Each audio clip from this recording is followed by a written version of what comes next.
So it's around this time we start getting a lot of questions about the bridges. The threshold is 40-mile-per-hour sustained wind. Sustained means it has to be 40 miles per hour for a minute or more. So we're not talking about gusts, we're talking about sustained winds at 40 miles per hour.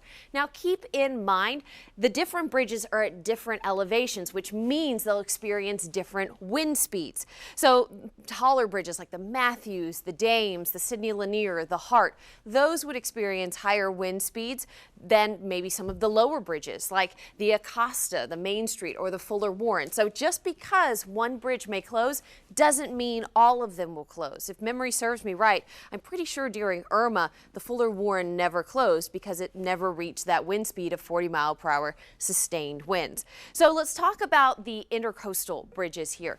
Now, these bridges sometimes close, but usually it's because of evacuation orders. So if there is an evacuation, they will close the bridges going back out to the beach because obviously they don't want people going to the beach. They'll let people leave but not come back until things have been cleared. So usually the bridges here that lead out to the beaches area, those are more dependent upon evacuation orders. So that's something to usually watch as well.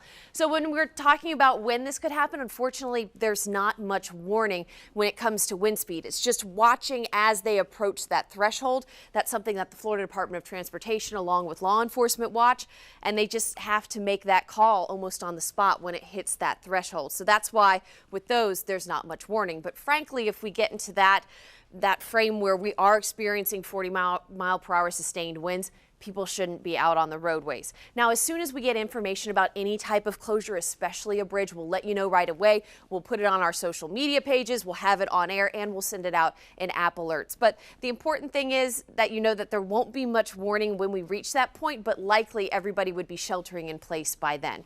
So just keep all that in mind, but just listen for 40-mile-per-hour sustained winds because that would be the threshold that has to be met.